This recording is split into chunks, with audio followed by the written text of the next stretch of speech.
Кутмантан көрсөтүүсү уланат. Бизге экинчи конокторубуз келип калган чак. Кесиптешим тааныштыра кетсеңиз. Азыркы учурда баягы көпчүлүк ата энелердин эле жүрөгү өйгөн суроолору деп айтсак болот. Балдар бакчалары качан толук иштеп баштайт? Азыр балдар бакчалары этап менен иштеп баштады. Азыркы учурда чоң группанын балдары бакчага барып жаткан болсо, качан толук түрдө барып баштайт экен, качан биз балдарыбызды кенен таштап жумушка кетет экенбиз деген бул чоң көйгөйлөрдүн бири болуп турат да. Биз ушул суроолорго жооп алуу үчүн Ош шаардык билим берүү башкармалыгынын жетектөөчү айдиси Айдарова Саламат эжекени жана ошондой эле номер 76 Курманжан Датка бакчасынын жетекчиси Адиева Айжамал эжекени. Кош келипсиздер биздин куттуу студиябызга. Кош келипсиздер. Кутмантаңыздар менен. Жакшы келип алдыңыздарбы? Айтсаңыздар, ушу 10 айдан бери мамлекеттик бала бакчалары 10 ай баягы карантинде болду. Эми эле иштеп баштады. Кандай алгоритм менен ишти баштадыңыздар? Рахмат. Саламатсыздарбы, урматтуу теле көрүүчүлөр. Мына бүгүн биз Кутмантаң программасына келип отуруп, сиздердин баарыңыздарды биздин балдар бакчалары кандай иштеп жаткандыгы жөнүндө өзгөчө ата энелердин көп суроолору бар. Ушул качан иштейт экен толугу менен дегендей суроолорго жооп бергени даяр болуп турабыз. Бүгүнкү күндө ушул 10 айдан бери тууру балдар бакчалары иштебей турду. Мына бул ишке кирүүнүн алдында биз өтө чоң көп даярдыктарды көрдүк. Ал биринчи кезекте санитардык эрежелерди сактоо боюнча дезинфекциялоочу иш аракеттер абдан көп жүргүзүлдү. Бул атайын дистанция тарабынан, СЕС тарабынан атайы берилген, алардын көзөмөлүндө жүргүзүлдү.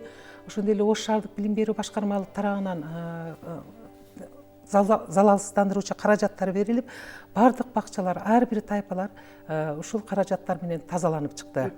Ошондой эле кире бериште дез ковриктер коюлду. Балдардын дене табын өлчөө үчүн атайын тепловизор алынды. Ошондой эле ар бир тайпанын өзүндө антисептиктер коюлду. Атайын балдарды кабыл алуу боюнча, фильтрден өткөрүү боюнча уюштурулду. Медайымдардын өзүнчө, тарбиячылардын өзүнчө, директордун өзүнчө, ар бир бала бакча кызматкерлеринин өзүнө тиешелүү ушул алгоритм боюнча тапшырмалар жана милдеттемелер берилди.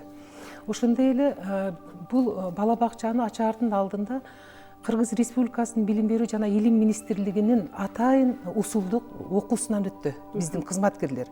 Бир гана тарбиячылар эмес, жалпы кызматкерлер өттү. Бул мында бала менен баланы кабыл алууда, карантинден кийин бала бакчанын ишин жандандырууда кантип иштөө керек? Балдар менен кантип сабак өтүү керек? Аларды кантип ойнотуу керек? Аларды кабыл алуу, бири-бири менен болгон мамиле, тарбиячы менен баланын ортосундагы мамиле сыяктуу толугу менен толук кандуу ушул биз кызматкерлерди усулдук окуудан өткөрдүк. Ар бир тарбиячы, ар бир кызматкер усулдук окуудан өткөндөн кийин гана ушул ишке биз жол беребиз иштегенге. Айжамал айым, сиздер кандай иштеп жатасыздар бакчаңызда? Ошол боюнча айтып кетсеңиз. Бүгүнкү күндө ошо алгоритм негизинде иштер жүргүзүп атабыз. Алгач эле эртең менен ата энелерди бет кап менен келүүсүн талап кылып жатабыз. Балдардын дене табын өлчөп, эртең менен медайымдын жардамы менен журналга жазып, ошо ата энелер менен маектешип, балдардын маанайы кандай, ден соолугу кандай, ошолор менен маектешип анан кабыл алып жатабыз. Андан сырткары сабакка киргенде балдардын ар биринин өзүнчө ковриктер жасаганбыз. Аларга маркер коюлган, ар ким өзүнүн ковригин тааныйт. Ошол ковриктерди алып, ойногондо, бийлегенде же сабакка катышканда ошол ковриктин үстүндө туруп ойношот. Андан сырткары столдорду алыс-алыс 1,5 метр, 2 метрден аралыкта коюп койгонбуз. Ошол жерде тамактанышат, ошол жерде жазышат. Азыр ушундай иштерди жүргүзүп атабыз. Айжамал айым, айтсаңыз, эми алгоритм боюнча иштеп атабыз деп атасыз, бирок иш жүзүндө баары бир кыйынчылыктар жаралат эмеспи? Кандай кемчиликтер болуп атат мисалы? Эми азыр балдар азыраак келип атат. Менин бакчама азыр 50 бала келип атат. Даярдоо тайпасынан 25 бала, жогорку тайпадан 25 бала. Аларды 12-13төн кылып 4 тайпага бөлүп койгонбуз. Анан ошо 12-13 баланы тарбиячы ошол алгоритм негизинде карап атат. Кыйынчылык эми азырынча жок. Ошол балдар айтканды угуп атат, отур деген жерге отуруп атат. Толук кандуу иштеп калса, балким мүмкүн дагы күчтөндүрүү талап кылынат.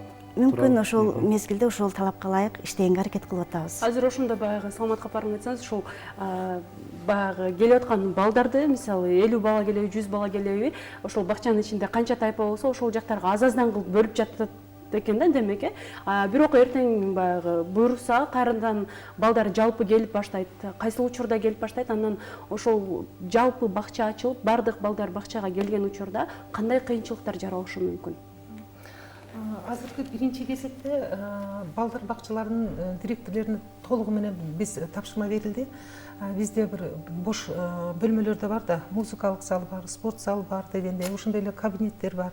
Ушулардын баардыгын мүмкүн болушунча балдарды ошол жерде тарбиялоого шарттар түзүп атабыз. Анан экинчиден, эгерде биз мына көрүп атасыздар, азыр эмне себептен биз даярдоо жана жогорку тайпаларын ачтык.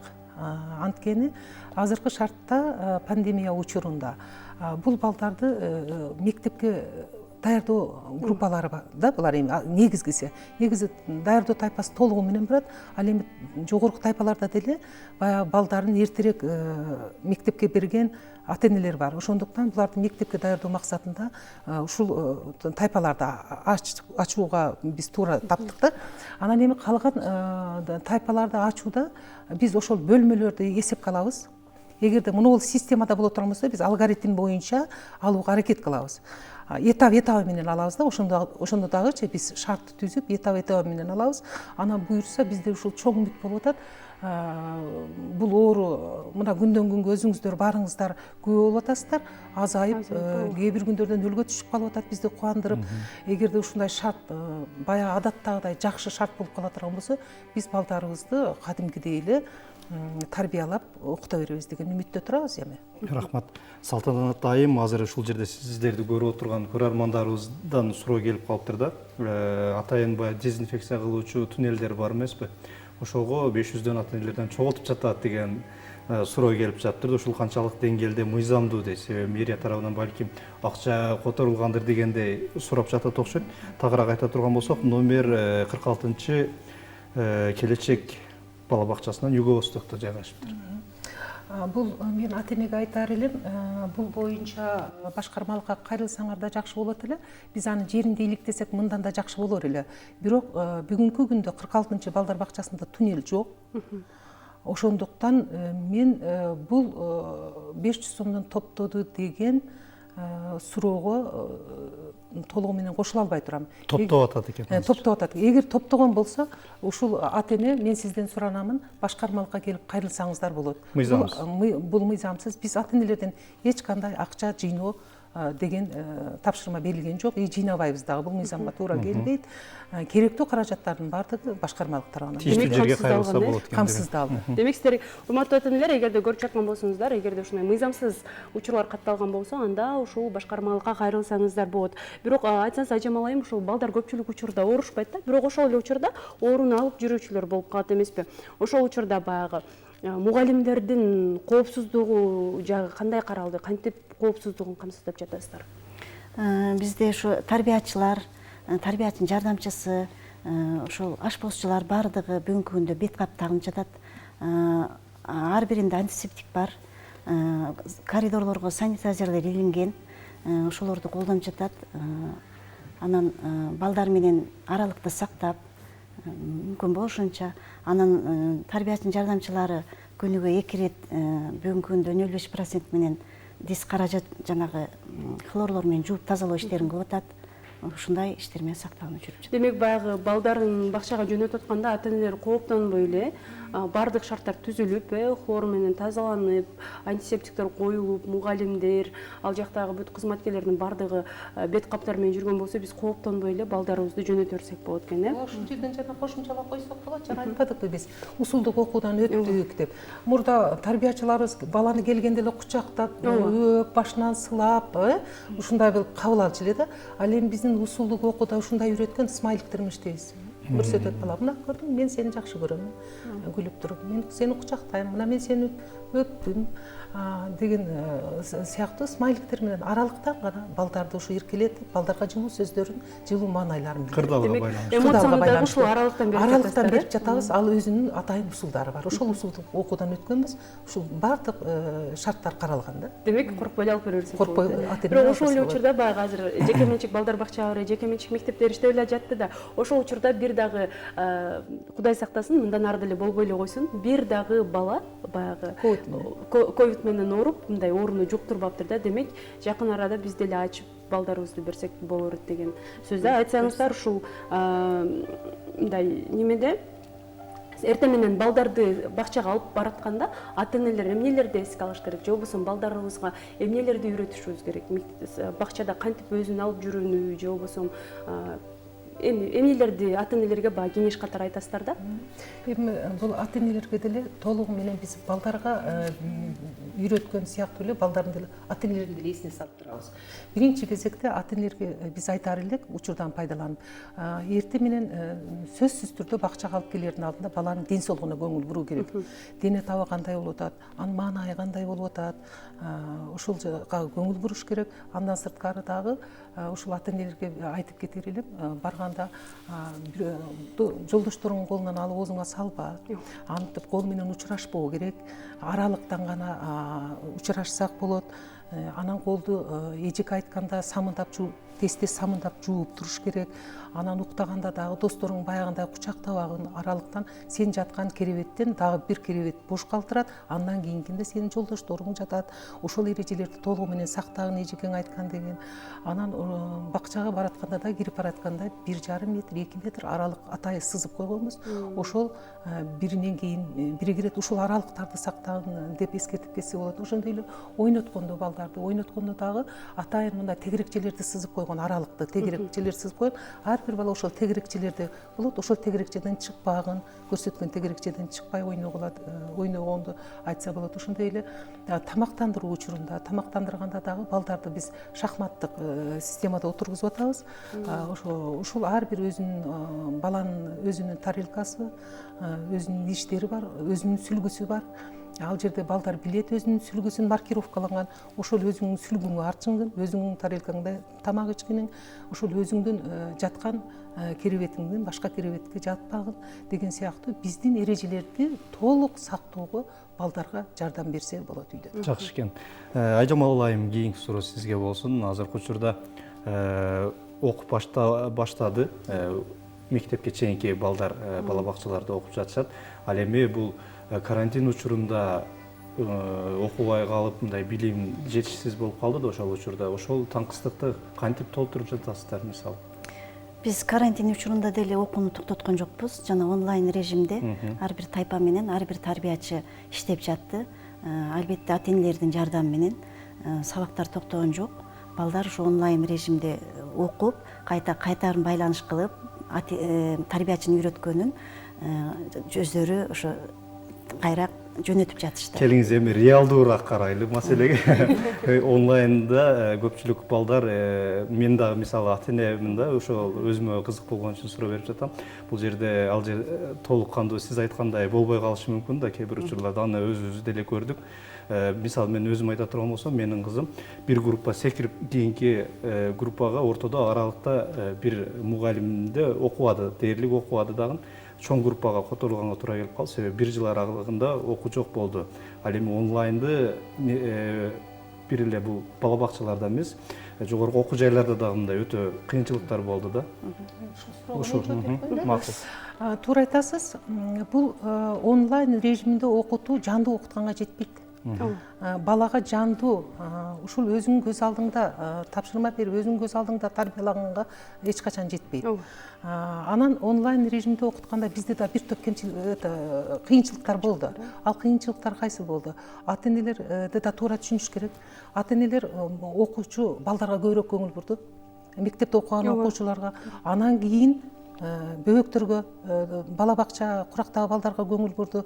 Ар кандай бул жерде кыйынчылыктар болду. Ата-энелер тарабынан, педагогдор тарабынан, бала тарабынан ушундай кыйынчылык болду. Бул онлайн окутууда мектеп менен вуз менен бала бакчанын айырмасы абдан чоң.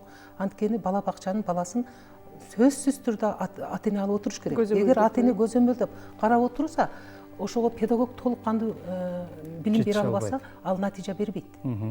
Ошондуктан бул жерде педагог, ата эне, бала үчөө бирдей аракет болуш керек. Демек, ата эне дагы бул жерде ооба, ошондуктан мен айтып кетер элем, биз муну пландаштырганбыз.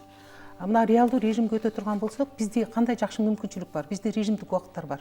Режимдик убакыттарда эртең мененки убакыттар бар, сээлдөө, эртең мененки сээлдөө бар, күндүн экинчи жарымы сээлдөө бар, уктап тургандан кийин. Анысы деле ушул бизде толугу менен билим сапатын, балдарга тарбиялоо сапатын көтөрүү үчүн биз ошол режимдик убакыттарга көбүнчө пландаштырабыз. Өткөн программаларды деле толугу менен буюрса, реалдуу иштеп кала турган болсок, бул режимдик убакыттарда коюу менен толукталып кетет. Ошондо айтсаңыз, Саламат айым, бул көпчүлүк ата энелердин суроосу да, баягы бизде ушундай билим берүү башкармалыгынан келишет дегенде да көпчүлүк ата энелер суроо берип өтүштү. Мисалы өзүбүздүн кесиптештер деле да сурачы, кичинекей балдар качан барып баштайт экен бакчага деп. Ошондо биз божомолдуу түрдө качантан баштап алып барабыз деп пландасак болот да, кичинекей бөбөктөрдү. Бул эми Жалпы бала бакчаны мунаул күнү алып барылат деп айтыш кыйын.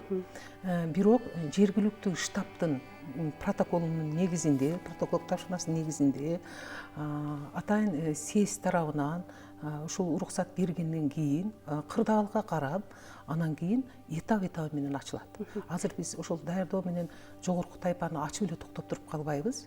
Андан кийин ортоңку тайпа деп, анан этап менен кете беребиз. Анан кырдаал жакшы болсо, мен ойлоймун, бардыгы өзүбүз деле билбей калабыз го, реалдуу режимге кантип түшүп калганыбызды. Ошондой эле болуп калса экен деп атабыз эми. Мисалы үчүн, ушундай абал туруктуу болуп турса, азыр туруктуу абал сакталып турса, мисалы сентябрдан бери биринчи класстын окуучулар окуп элат да, туруктуу болуп сакталып келип атты да, баягы окуучулар ооруган жок дегендей. Эгерде ушундай туруктуу абал сакталса, ошол аралыкта канча убакыттан кийин ачылышы мүмкүн өзү негизи протокол боюнча? Ачылса, мына эгерде азыр мына январь айында биз эки курактагы жогорку даярдоо тайпасын уруксат берген болсок, февралдан баштап ортоңку тайпаларга кетсек, анан жакшы кете берсе, андан кийинки экинчи кенже тайпага кетебиз. Анан кийин ошондо дагы бир оору сыркоо болбой жакшы болуп кете берсе, кенже тайпаны ачабыз. Ошондо бизде эми февраль айында бир 3 куракка биз мүмкүнчүлүк ала турган болсок, анан кийинки кенже тайпаларга мен ойлоймун, ошол туруктуу абал болсо, жергиликтүү штабтан уруксат берилсе, съезд тарабынан уруксат бериле турган болсо, анда биз май айларына толук кандуу иштеп калабыз деген ойдобуз. Ошол толук кандуу иштеп ага чейин иштеп калабызбы? Бирок толук кандуу иштеп калышына дагы ата энелердин дагы салымы болуш керек деп ойлойм. Ата энелер дагы сөзсүз түрдө балдарды, кичинекей бөбөктөрүбүзгө, мугалимдерге жардам бергенче өзүбүздүн кичинекей бөбөктөрүбүзгө жардам берели, урматтуу ата энелер. Ал эми биз болсо сиздерге ыраазычылык билдиребиз. Ушундай шартка карабастан баягы балдарга билим берүүнү улантып жатасыздар. Сиздерге чоң рахмат, ыраазычылык билдиребиз жана ошондой эле таң эрте келип телекөрүүчүлөргө маек куруп маалымат берип кеткениңиздер үчүн дагы ыраазычылык билдиребиз. Анда сиздерге эркин микрофон берели, Айжамал айым. Сизден баштайын. Эми ушул оор суркко кетип, балдарыбыз мурунку жай турмушуна келсе, ушу өстүрүп аткан келечек муундарыбыз ар дайым ден соолукта болуп, жакшы тарбия, билим алып, келечекте бир эл жерибизге кызмат кылган уул кыздардан болуп чоңойсо экен деп тилейбиз. Элибизде тынчылык, аманчылык болсун, дайыма ден соолукта болойлук. Рахмат жан. Саламат айым. Мен учурдан пайдаланып, ушул кыргыз элибизде негизинен эле тынч амандык болсун. Элибиз аман болсун. Балдарыбыз тынч амандыкта, ден соолугу бекем болуп, бакубат чоңойсун. Анан кийин ушул тезирээк эле ушул оору сыркоолордун баары токтоп, биз реалдуу режимде иштеп, реалдуу жүрүп, ушундай бир жакшы турмушта жашасак деп айтып кетемин. Анан сиздерге дагы мен чыгармачылык ийгилик каалайм, ишиңиздерде ийгилик болсун. Рахмат сиздерге дагы алтындай болгон убактыңыздарды бөлүп бизге келип отурасыздар. Негизи эле бул балдарыбыздын билимине де өмүрүңүздөрдү арнаган инсандарсыздар. Дагы бир жолу ыраазычылык билдирип кетели биз дагы.